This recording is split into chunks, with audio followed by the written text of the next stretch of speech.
We are beginning our study in the book of Revelation. We're now entering into chapter 17. Chapter 17 deals with Babylon the Great, the mystery Babylon the Great, what do they call her? The mother of harlots and abominations. So today we're really just going to do a synopsis or like a little background history that gives a little details about Babylon. Of course, many of you guys who are Bible scholars who've been studying the book of Revelation, this is nothing new to you. Again, though, the purpose of these Bible studies is to provide information for those that may come along later, my children, things like that, that they will have a background that they can then use to launch them into other areas of study as the Lord leads them in the future.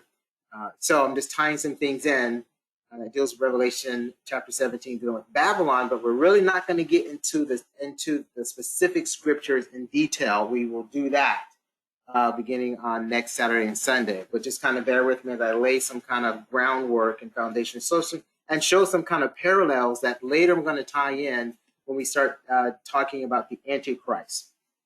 All right, so Babylon the Great. Chapter 17, the mother of harlots and abominations. So, the beast system, as we've been reading, we've read about, John says he saw this beast come up out of the ocean, right, having 7 heads, and then had the names of blasphemy written over them. He describes this whole beast system. And we know that these 7 heads represent 7 previous kingdoms that go from Assyria to Babylon, Assyria, Egypt, things like that, and other kingdoms. But when we get into the book of Revelation, we talk about this beast system. It describes it purely as being Babylon. It doesn't talk about that part of it represents the Mede and the Persians.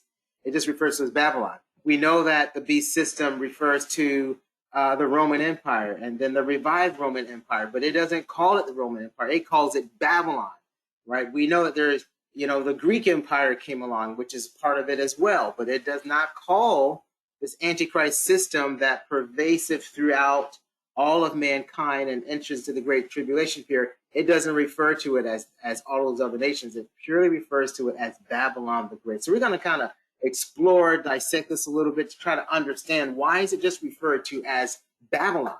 Why not Rome or revived Roman Empire, or why not the Medes and Persian or whatever, but just specifically Babylon, right? It calls it, but it does identify certain aspects of it. It calls it Sodom, but that's not one of the 7 kingdoms that has risen up and have ruled the world, but it does call it Egypt, right?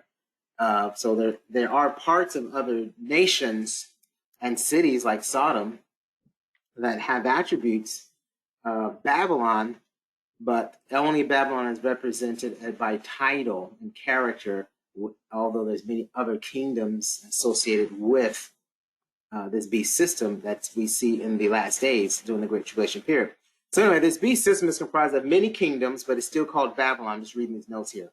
Right, and it's called Babylon specifically, although there's many other kingdoms, because Babylon represents the return of the true nature and power of what the Antichrist and its system accomplishes during the Great Tribulation period. Right, so Babylon, and when you tie in Babylon with the Antichrist and Satan in the last days, it represents in its pure form and power, it represents Babylon. Right, and that's why it's called the head of gold. Right, we're kind of looking at, and we're talking about Daniel chapter 2, verse 31 through 33 and 37 through 38. Remember that there was a dream that King Nebuchadnezzar had, and he couldn't remember the dream, so he called all his magi and sorcerers and wizards and stuff like that. And they couldn't figure it out, and then Daniel, of course, he reveals the dream, and in Daniel chapter 2, he begins to explain what this dream is, starting at verse 31, it says, "Thou, O king, sawest, and behold, a great image. This great image, whose brightness was excellent, stood before thee, and the form thereof was terrible." So where we're in the Great Tribulation period, in the book of Revelation, chapter 16, 17, and moving forward, right? It's called Babylon because during the Great Tribulation period, it becomes empowered again. So it is just like the original Babylon was back in the day. Of course, it's even more powerful because it has all the combination of the other kingdoms and nations added to it. But in its purest form, it is like the original Babylon was. It was, behold, a great image. Like it had a great presence to it. It was something that was mighty and awesome and beautiful, right? That's why it's like a head of gold. So when we talk about Babylon, we've kind of hinted at this before, it parallels something that is glorious, like spiritual, like divine, like God. That's why it has this, that's why it's called the gold image. You know, anything that's associated with gold represents like what is pure, it's like holy, but not holy in the sense of like holy like God, but it's like it's so powerful, it's like God-like, right? And that's how King Nebuchadnezzar, his kingdom was, and he was like powerful, like God was, like he was like God. And the Antichrist system, the Antichrist and his system, and how they see how the Antichrist is seen, he's seen like King Nebuchadnezzar, right, or like Nimrod. Actually, more like the Nimrod in both his power and in his defiance toward God. So the system of the Antichrist system in during the Great Tribulation period, it is great. It has a great image. It has a great appearance. It is wonderful. It is mighty. It has brightness. Its brightness was excellent. This thing looks like it is like the Messiah with power and divinity. It looks divine, is what I'm trying to say. It looks like divinity. If you didn't know who the true living God was, when you looked at this and you said, this is divinity. This is deity. This is God himself being manifested in his system here. But of course, it's full of wickedness. So, but that's how it looks. It's excellent, right? And it says the form thereof was terrible. So it was mighty, though, in its presence. Like God is terrible and mighty as well, and his fierceness and his thunders and his lightnings and stuff like that, and the voices. When you look at and experience Babylon like it was back in the day of King Nebuchadnezzar, that's how it's going to be like with the Antichrist system. His system and his presence, it's going to be mighty. It's going to be terrible in its form. It's going to be great. The presence of it is like you look at it and you're like, who can? It says the form thereof was terrible. That means it was expansive. It was big. It had an omniscience. It had a presence about it. It was like all powerful, almighty. You know, who can stand before it? Who can come against it? And that's what Babylon looks like. And it says, and its image head was of fine gold, which means like it was divine. It was pure in every intent and purpose that it set out to do. It was perfect at it. Like you could not fight against it. Now, there were other features about this great image that Daniel saw in this vision that King Nebuchadnezzar had. He saw the whole great image from the beginning to the end, from head to toe. And the Antichrist system represents all of this that you're looking at as a whole great terrible image, right? But the image and the name and title that's associated to it during the Great Tribulation period is just called Babylon, which was the first kingdom, and it was described as this image. The image head was of fine gold, right? And then it goes on to describe the rest of his breasts and his arms as of silver, and his belly and his thighs of brass. I'm reading Daniel chapter 2, verse 32 here, right? Now remember, when you're looking and reading the book of Daniel describing the world system that is going to come into place, into fulfillment during the Great Tribulation period, you're looking at it, as we've said before, from man's perspective.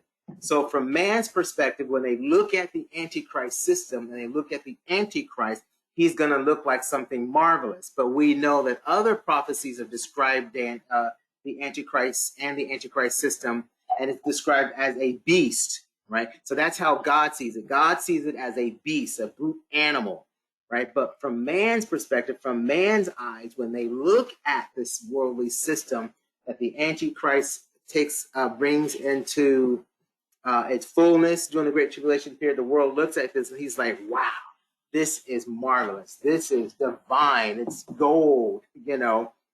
And that's describing what the head is like. So the head represents Babylon, that is of gold, right? I'll just continue reading in Daniel chapter 2, verse 33. It says, his legs of iron, his feet, part of iron and part of clay.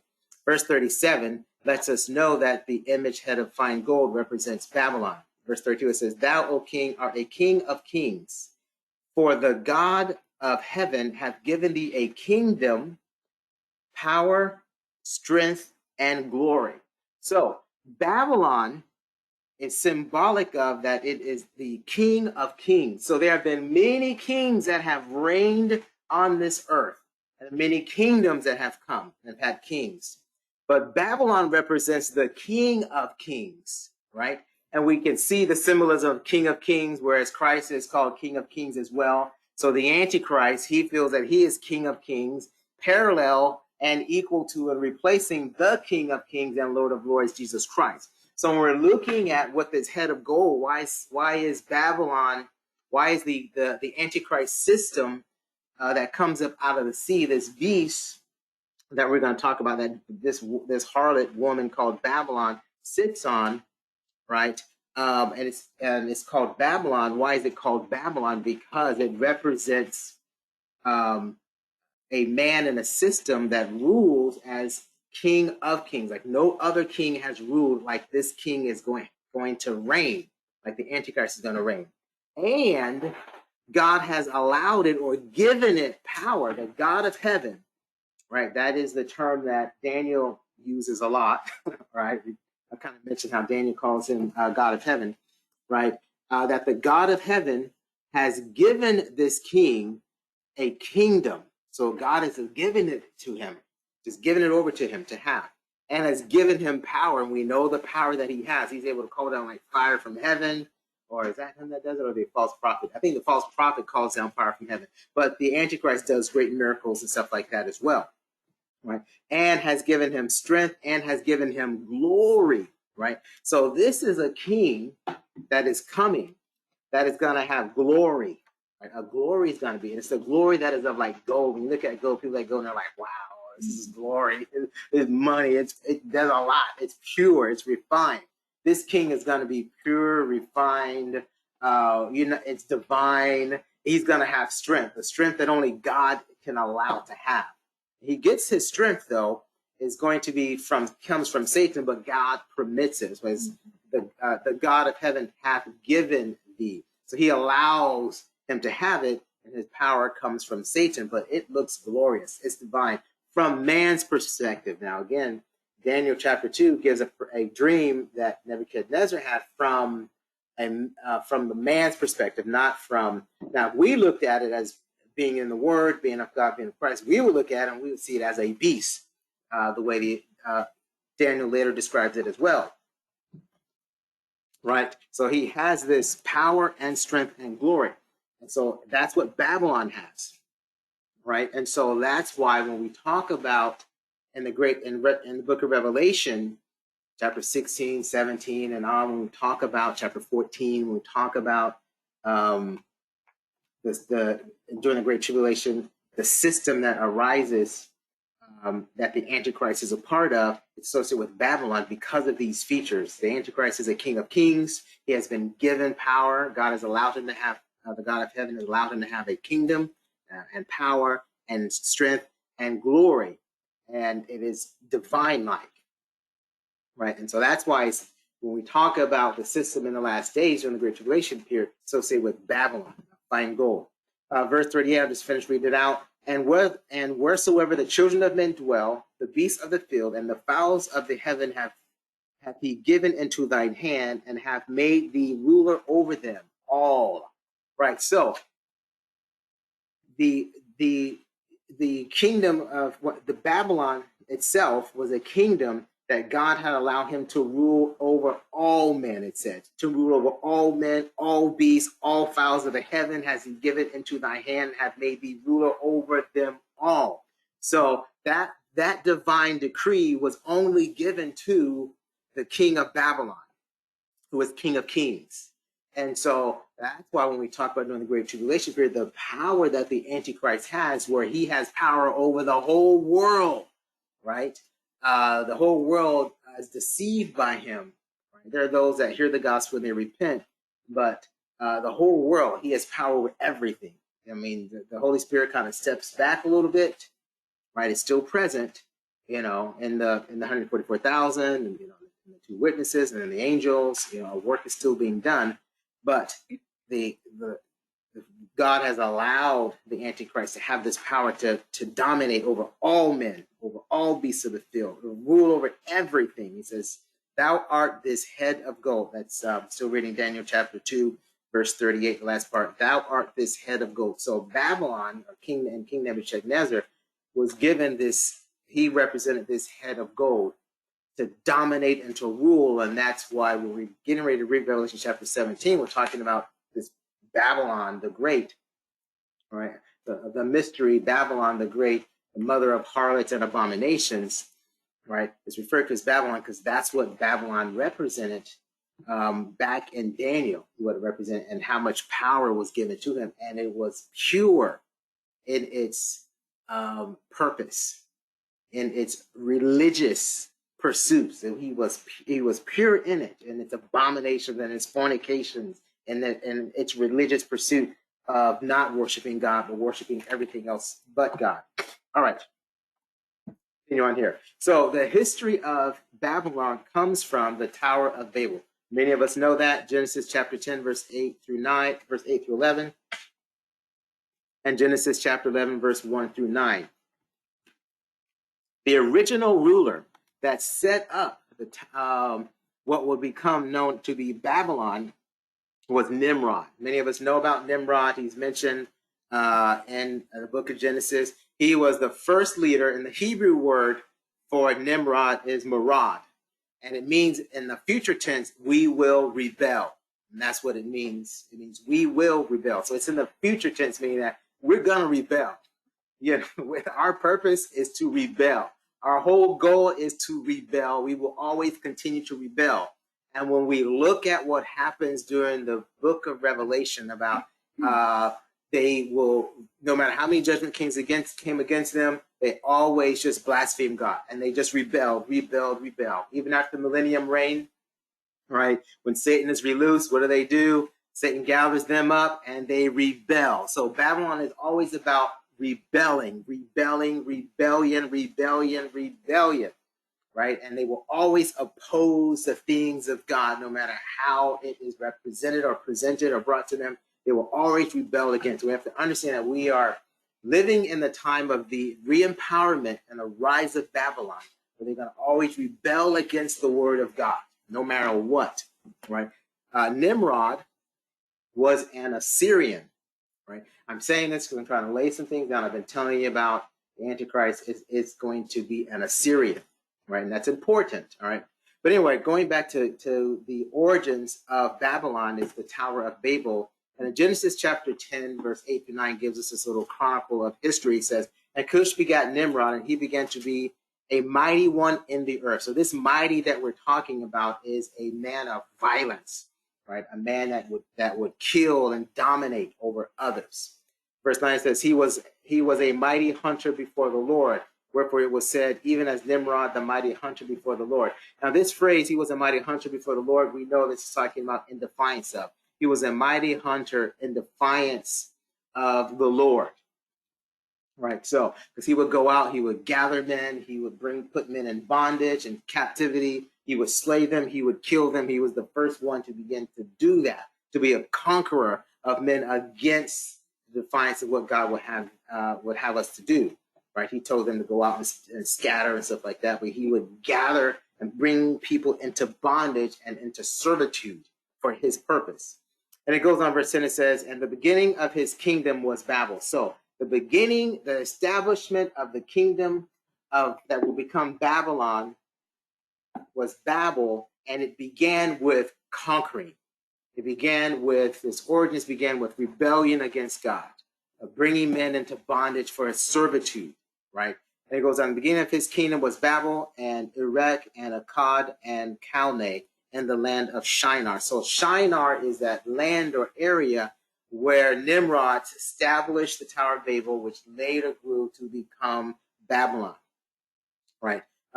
First Chronicles chapter 1, verse 10 gives some more insight. Oh,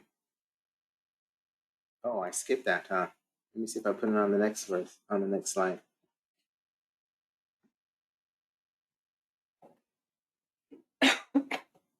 Anyway, just First Chronicles chapter 1, verse 10, just the one verse I add there. It said, and Cush begat Nimrod, and he began to be mighty upon the earth. That's similar to the same verse that we see in Genesis chapter 10, verse 8 through 9. I think that is correct. I think I just added that extra thing there. So Babel is identical Hebrew word Babylon, which means confusion. We know that. Babel later developed into the city that we call Babylon. And Brother Richard said that they were the descendants of Cain. So I added that in there, which makes sense because Cain was the first one to commit murder and kill his brother Abel in opposition to offering the sacrifice for sin, which was the lamb, right? And the establishment of Babylon was in the land of Shinar. That's where Babylon is today. The people that made up the land of Shinar are also called the Chaldeans, right? And later the Assyrians, right? So when you talk about Chaldeans in the land of Shinar, you're talking about that area that is what is called Babylon. So the capital of the first world dictator is called Babylon. Babylon is the capital of the first world dictator, or should I say, Babel is the capital of the first world dictator. I probably should have changed that.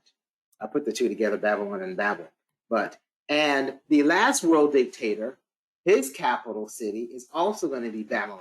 And that's what we're talking about when we talk about the Antichrist is seated in formerly known as Jerusalem, but is now called Babylon, right? Babylon is where the Antichrist comes and makes his seat, which is formerly known as Jerusalem, and that becomes the capital for the worldwide rule and domination. So the first dictator of the world comes out of Babel, which becomes Babylon, Nimrod, and then, of course, Nebuchadnezzar, right?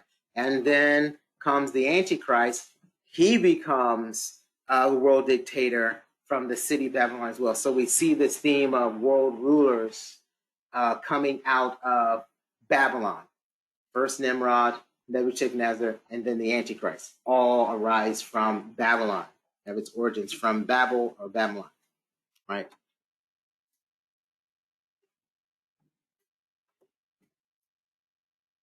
Just more of a history on what Nimrod did. In Genesis chapter 11, verse 4, it says, and they said, go, let us build us a city and a tower whose top may reach unto heaven, and let us make us a name, lest we be scattered abroad upon the face of the whole earth. So this is speaking about what Nimrod wanted to do. He said, let's go, let's build us a city, right? And that's important because they started out with the Tower of Babel and it developed into a city. So we know that Babylon is called a city, and it just keeps, and it's also called cities because it just began to grow and grow and grow into multiple cities with the same purpose of capturing men's souls, dominating them, oppressing them, and exposing them to fornication and idolatry and things like that, right? And it says, whose top may reach unto heaven. So their goal was to reach up into heaven, to try to overthrow God, replace the God of heaven, right? They wanted to reach up into heaven and replace the God of heaven. They said, let us make us a name. So their purpose is that they wanted to make a name in opposition of the name of God, or the authority of God, or the character of God, or the power of God. They wanted to make themselves a separate name, have a separate place, a separate identity that will be completely different from that which is associated with God. And that's what Babel is all about. They want to have something totally different. They don't want to have any association with God. They want to make their own name, have their own purpose, have their own identity, be totally separate from God, right? Stuff like that. So they don't want. They say they want to let us make us a name, and that's what they go about to do. And of course, they ended up. They said we don't want to be scattered abroad the face of the whole earth, and that's what the decree of what God said. God says, go spread out upon the earth and multiply and be fruitful, things like that. We said nope. We're going to gather our collective powers together, and we're going to fight against all of the laws of God and the ways of God. And we're going to set ourselves to be different than the character of God. So that's what Babel and Babylon is all about, right? Gathering their collective power together to fight against God at the natural level and the spiritual level. So fight against individuals who have the name of God, the character of God, exercise the power of God. Their whole purpose is to gather these people together and to fight against God. So cities are put together to fight against the will and the word and the power of God. That's what cities are all about, right? Fighting against the things of God. So just in short here, Babylon, the Tower of Babel, the father of Babylon or Babel is Nimrod, and Nimrod is the father of the faithless. Now, what many don't know, in opposition to the father of the faithless, which is Nimrod, right? Abraham was called out of Ur of the Chaldeans. Right? And he was called, and that was Babylon. He came out of the region that was Babylon, right? He was called out of Babylon, of the Chaldeans. And he was called out, and he became the father of faith. So we're going to see this theme of that. Those that are faithless come out of Babylon, right? And that's where we keep saying that the Assyrian, like Nimrod was, the Antichrist is going to be Assyrian as well, because that is the root origin of the spirit of Babel, or opposition against God. Try to set their own name, tear down the name of God. We see that's what the Antichrist does. That's what Nimrod tried to do, have that same spirit. But Abraham was called out of Babylon, out of the land of the Chaldeans, right?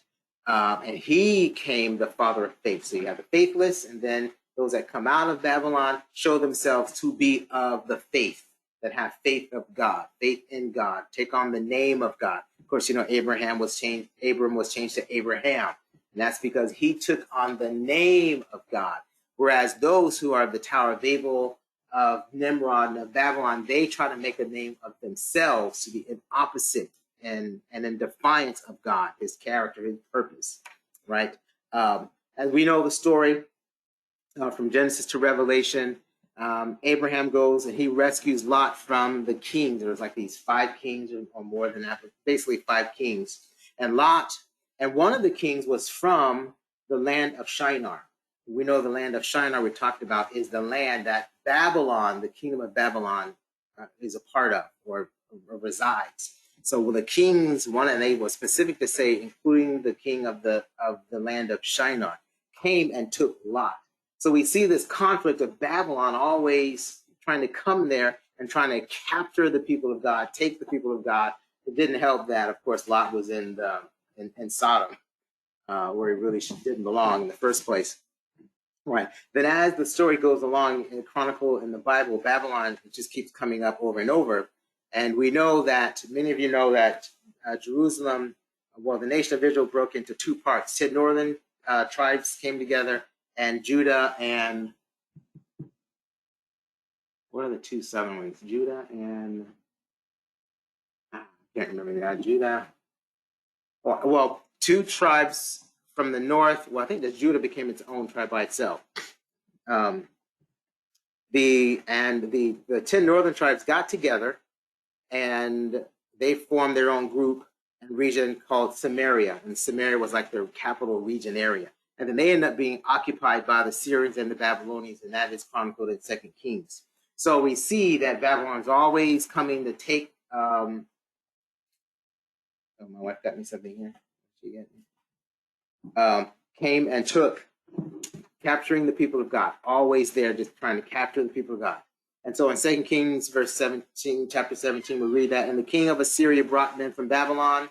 Right, so the king of Assyria brought men from Babylon. So they brought people from Babylon, right? This is when the Assyrians Syria was later taken over by the Babylonians and all became Babylon altogether. But there was like for a time period, it was still Assyria, but the people were called Babylonians. When Assyria or Babylon took over the 10 tribes of Israel, the northern 10 tribes of Israel, what they did next was in 2 Kings chapter 17, verse 24 to 25, it says, and the king of Assyria brought men from Babylon and placed them in the cities of Samaria instead of the children of Israel, and they possessed Samaria and dwelt in the cities thereof. And And so it was at the beginning of their dwellings that they feared not the Lord. So the purpose of bringing in the Babylonians into the northern 10 tribes of Israel was to get them to no longer fear the Lord. So the spirit of Babylon is that they do not fear the Lord. So I was talking yesterday about, I was reading Luke chapter 17, basically sharing how that the time is going to come where men, they're going to wish for this days of the Son of Man of Jesus Christ. They're going to wish how it was back in the day when Christ was here. And Jesus said, you wish for one day. And he said, you won't find it. You won't find it at all.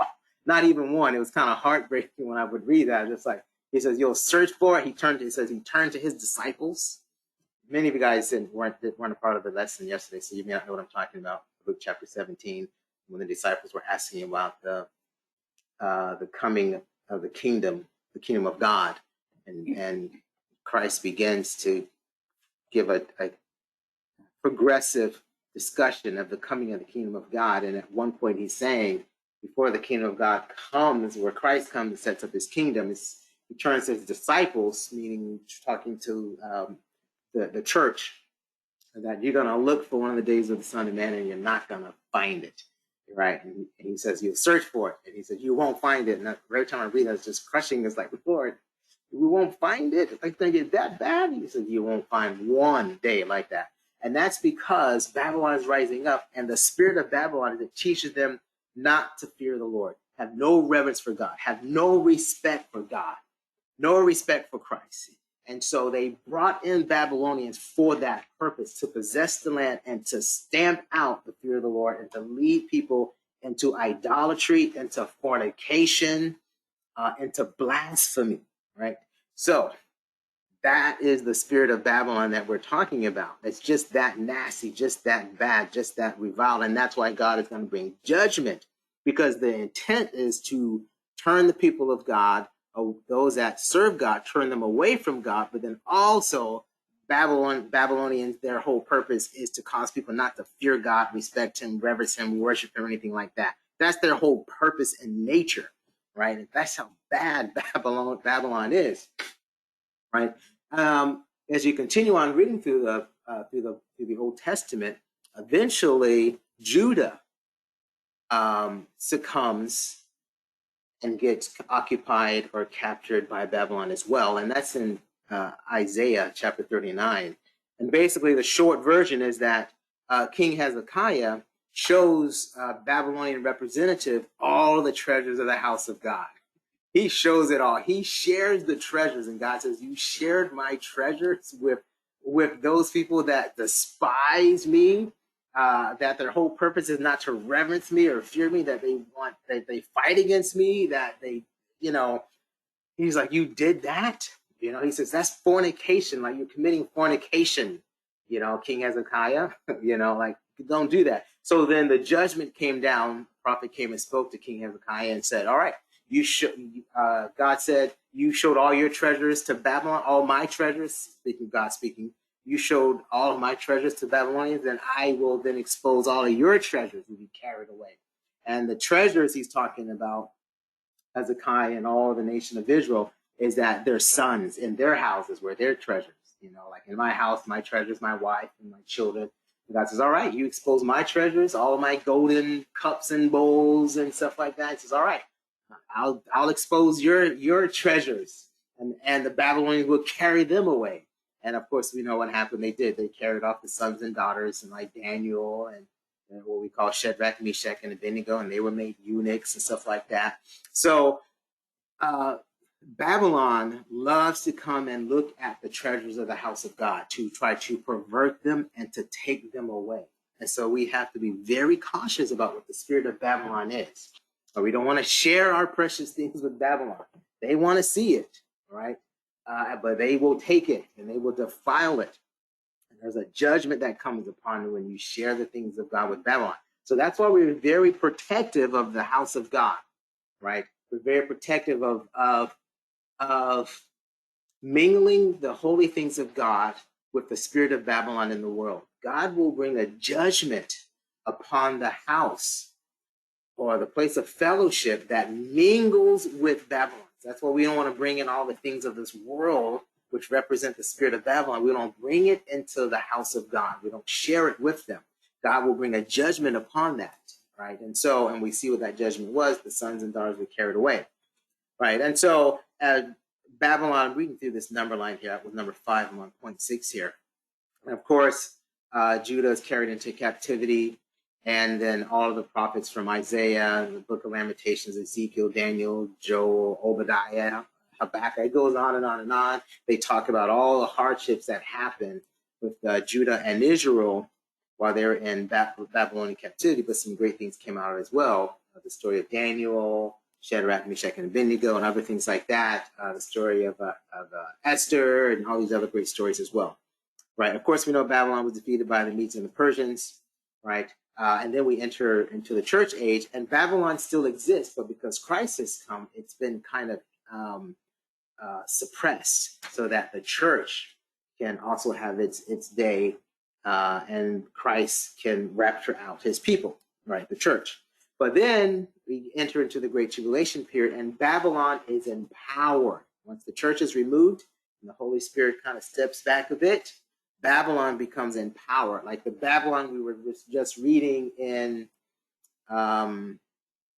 Genesis, where Daniel saw the prophecy of this King of Kings that was the head of gold, and power was given to him, and glory and strength to dominate over all man, wherever men lived, and all the beasts and everything like that. Now this is what we're talking about, this Babylon that has been empowered.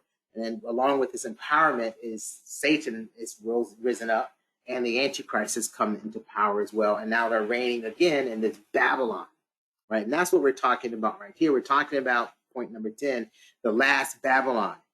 So there was this first Babylon that was established, starting with the Tower of Babel, and then later developed into Babylon with its golden period with King Nebuchadnezzar. It still existed, had some things added to it, some kingdoms added to it. But now we're talking about the last Babylon, the Great, right? And so the question is, why is it called Babylon the Great? One, because it's also combined with these other kingdoms that are part of it, these 7 heads or 7 kingdoms. It also has these 10 horns, which become 10 kings and stuff like that. So it's called Great because it has so many kings a part of it. It's called Great because it has so many cities. When we're talking about Babylon the Great in Revelation chapter 16, that when the judgment was poured upon it, right, it says it was this, the city Jerusalem, well, the city formerly known as Jerusalem, now called Babylon, was divided into 3 parts. And then it says when an earthquake hit, and the cities of the nations fell. It's great because it has so many cities that encompass the whole world. That's why it looks so great, right? And it also has all these 7 kingdoms with it as well. But then it also has all these merchants with it. And it has all these sea traders with it. So Babylon is great. Well, by the time we get to the Great Tribulation period, this last Babylon is very, very, very great that you can't imagine. But it has caused fornication, rebellion, blasphemy, opposition against God. This whole purpose that they want to have a name for themselves that is not like the name of God, where they've reached that place, where they've now taken the name of the Antichrist. They've taken the image of the Antichrist, right? And they worship the image of the Antichrist. So they have achieved their final goal. That's that head of gold that we're talking about, the purity of purpose and their deification and worship of something other than God, but they're worshiping this Antichrist. So they finally have reached their final goal of what they started in Genesis with Nimrod. By the time we get to the Great Tribulation period, the time spans of humanity, the goal has been accomplished. Let us make a name for ourselves that is not like the name of God. Let us gather ourselves together. Let us spread. Let us build cities. You know, they start out, let's build a city. Then they have built cities that encompass the whole world, the whole earth, right? And now this one man is now King of Kings, ruling over the whole world, the Antichrist, which God has allowed him to have that. That's why we're looking at. That's why Babylon is Babylon the Great, right? It's greater than what it was when it first started, right? And we know that, of course, Babylon the Great is drunk with the blood of the saints, and is the mother of harlots and abominations. Right, so it just spews out just all forms of variance and deviant forms of idolatry and stuff like that, and fornication, all kinds. They just make the demons and devils make up other types of deities, false deities to worship, and come up with more forms of abomination for men to get themselves into. Right, and they desire to make themselves, to make a name for themselves, to be different from God, to be separate from his identity, his character, and his nature, right? So I put up this little semi-busy little chart here, and it's talking about Babylon. Babylon is symbolized as a woman. Right? In the Bible, many of us already know that, because you guys have been through Revelation a lot.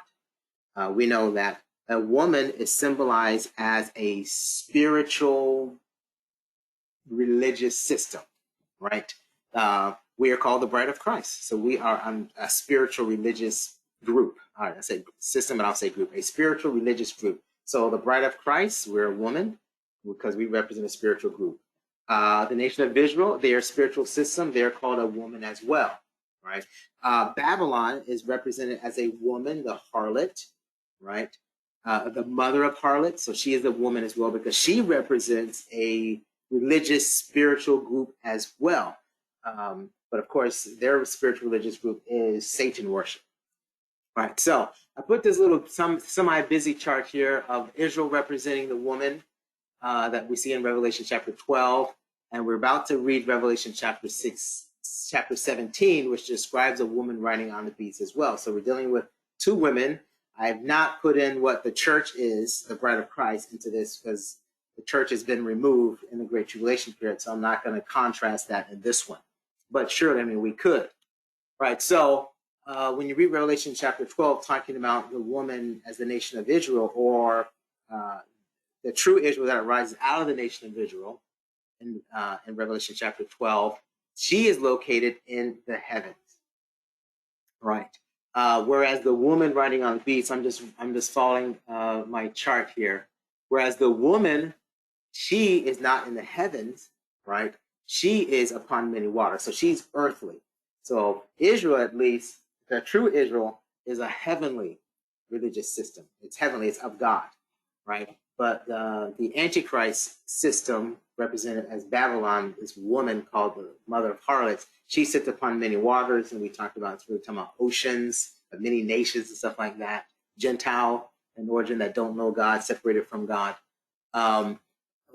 Israel as a woman, she is the mother of the man-child, or the mother of Christ. Right? So she brings forth Christ. And of course, that's why the Satan hates her. But the woman, Babylon, she is the mother of harlots and abomination. So what she breeds and brings out is just harlotry and abomination. So she's a mother. So we see the contrast of the difference between the two, and why God is going to why he's going to judge her. Right? The woman Israel, she is clothed with the sun. We're going to read how the woman Babylon, she is covered or clothed with purple, scarlet, and gold. And we kind of went over this a little bit before, that she's trying to make herself look righteous, divine-like, and king-like. She makes herself, because gold represents those things that are pure and holy, things like that. Purple and scarlet, those things represent those things that are those like kingly types of colors and things like that. So she, as a religious system, she represents herself as she's something divine as well, and spiritual as well. The identity association, of course, Israel associated with the sun, the moon, and the stars. When you read Revelation chapter 12, the association that the woman has, her association is with the kings of the earth. So everything is natural, right? Her fellowship is all natural and all carnal with the kings of the earth. The enemy of the woman is the dragon. Ultimately, in the end, the enemy of Babylon, we're going to read, is going to be those 10 kings. They're going to kill off Babylon because they don't want to have an intermediary, a religious system.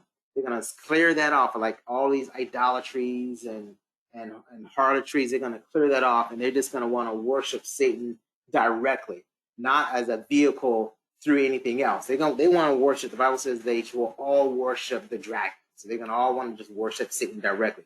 Right now, people are worshiping Satan indirectly through Allah, or through Buddhism, or through Hinduism, or or any of these other. They're worshiping Satan, but they're doing it through another vehicle: harlotry, abomination, idolatry, and fornication. But the time is going to come where the kings of the earth are going to say, we don't want to worship these. We want to worship Satan directly. And so they're going to kill the Babylon. They're going to kill this woman, Babylon, this false religious system. They're like, we just want to worship Satan directly, right? And so ultimately, the 10 kings become the enemy of the woman Babylon, and they decide they just want to worship Satan directly, in the Antichrist system, and the Antichrist and Satan directly. The relationship, the woman, she's hated by the world. The woman of Babylon, she is loved by the world. The Israel is sustained by wings of heaven. That's other scriptures and stuff like that as well. So she is able to escape eventually the persecution and stuff. The woman Babylon riding on the beast, she is sustained and powered by the dragon.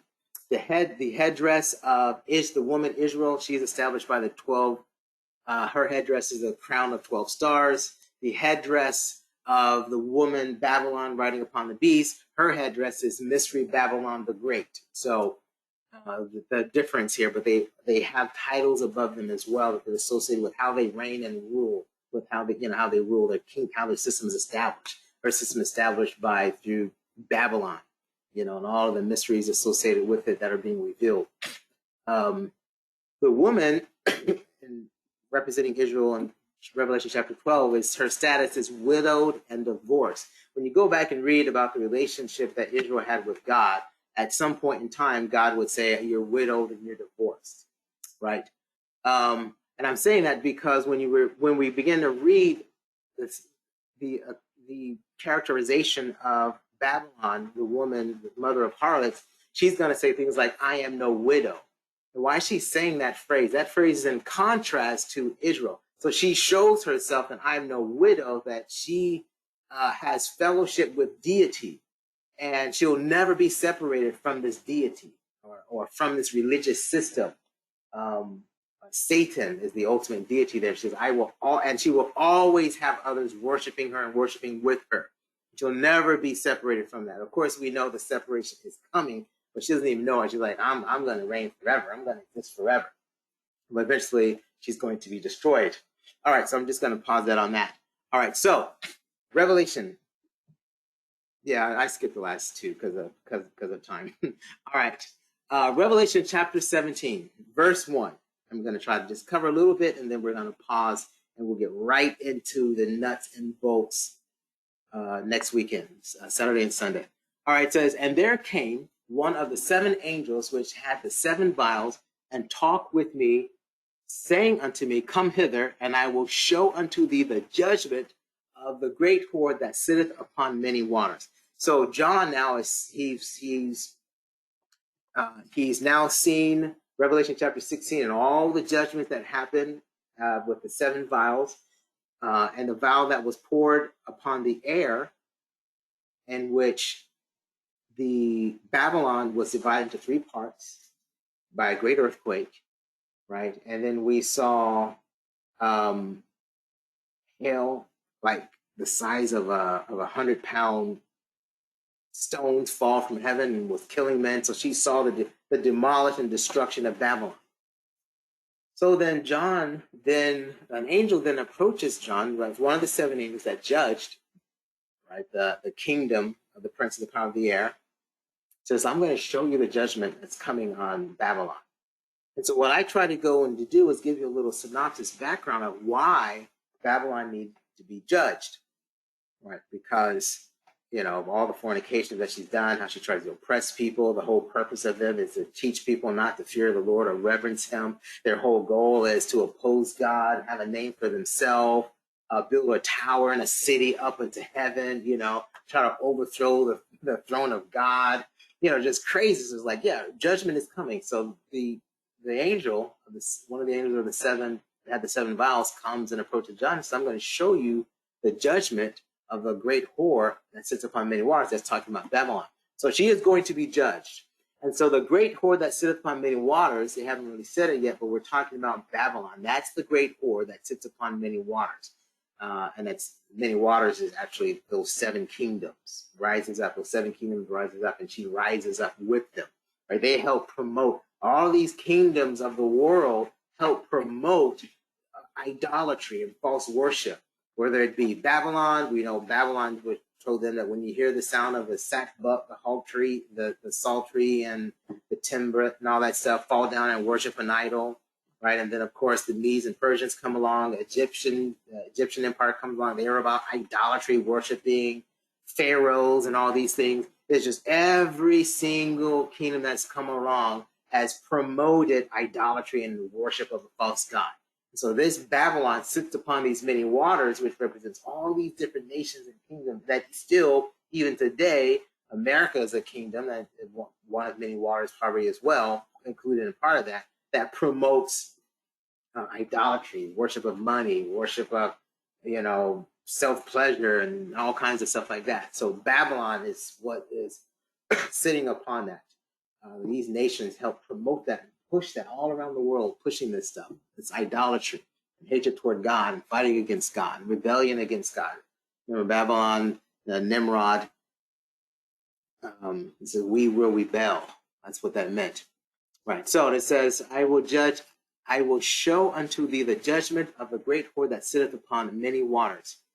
Verse 2, with whom the kings of the earth have committed fornication, and the inhabitants of the earth have been made drunk with the wine of her fornication. Don't have to go into too much detail about this, and we've talked about this as well. So the way Babylon worked is that it seduced the kings of the earth to commit fornication or draw them into all forms of idolatry and abomination. So all of our political leaders at all different levels, both natural kings, but also it could be president, prime ministers, it could be governors, city mayors or whatever. They are all have been seduced into all forms of idolatry, and then they spread that to all the inhabitants that are under their domain. So I can have a mayor, and this mayor is put in place or seduced, and they're saying, you know what, we're not going to worship God, we're going to worship whatever, and they push that and they promote that. So in your city, right, they pass laws against the things of God, worshiping God, you can't celebrate God, you can't mention the name of Christ, you can't teach anything about Christ, you're going to lose your job, you're kicked out of school, or whatever it is, right? So they force the inhabitants to participate in these things, and they become intoxicated, they overindulge in these abominations that these kings set out in front of them. People are like, oh yeah, we want to indulge in all these forms of idolatry and blasphemy and stuff like that, right? But the method that she uses by gathering those that have power and influence, and then with that power and influence, they spread that power and influence throughout the land, causing others to participate in the fornication and just become drunk. They lose sight of, remember what we said Babylon was all about? That this king, the king of Assyria, brought in Babylonians to teach them no longer to have the fear of the Lord. Well, that's what they do. That's what it's talking about. I've been made drunk with the wine of fornication. They're drunk, lost awareness of like, oh no, there is a true God. Judgment is going to come if you rebel against God, if you don't worship the creator of heaven and earth, right? The true and living God, there's a judgment that's going to come. They become just drunk, intoxicated with just participating and the idolatries that the kings have just pushed out and onto the people, until they just totally lose sight and no longer have a reverence or fear of God or anything like that. Verse 3, it says, so he carried me away, this is one of the seven angels, carried him away into the spirit into the wilderness. And I saw a woman sit upon a scarlet-colored beast, full of the names of blasphemy, having 7 heads and 10 horns. So my time is pretty much up, but what we're going to talk about is when the angel comes to show John the great whore, she takes them to the wilderness, She takes them to the wilderness because the Babylon is a place of wilderness. It's a place of desolation. Now, from the world's perspective, it may look like the Garden of Eden. You know, I don't know if you guys went back and looked at Babylon. They say that place was beautiful. They had like hanging gardens and stuff like that. It was an amazing, beautiful place, right? And we talked about how Babylon tries to rival the things of God, like Sodom tried to do, and Egypt tried to do as well. It rivaled what the Garden of Eden was like. But in the spirit, though, it says, he carried me away in the spirit into the wilderness. If you could see spiritually, and you had to go to where Babylon is, the spirit will take you to a place that's a wilderness, that place of desolation, where there is no water, where it's dry, where there's just beasts and wild animals dwell. So Babylon is a place of dryness, of desolation and barrenness, right? And so we're going to look at it, why we're going to explore this a little further. We're going to look at why did the Spirit take him to the wilderness as it relates to Babylon? Why is the woman sitting on the beast? How did she get on the beast? We're going to explore, why does the beast carry the harlot? Like, why is this beast carrying the harlot? We're going to look at, why is the beast full of names of blasphemy? And we're going to look at, why are there 7 heads and 10 horns? So next time we're going to begin to really dig deep into this and continue to move forward with breaking down the spiritual things of what's going on in Revelation chapter 17 regarding the judgment of Babylon. All right, so that was basically just a quick introduction into what we're going to really dig in deep to when we explore Babylon. Any comments or questions?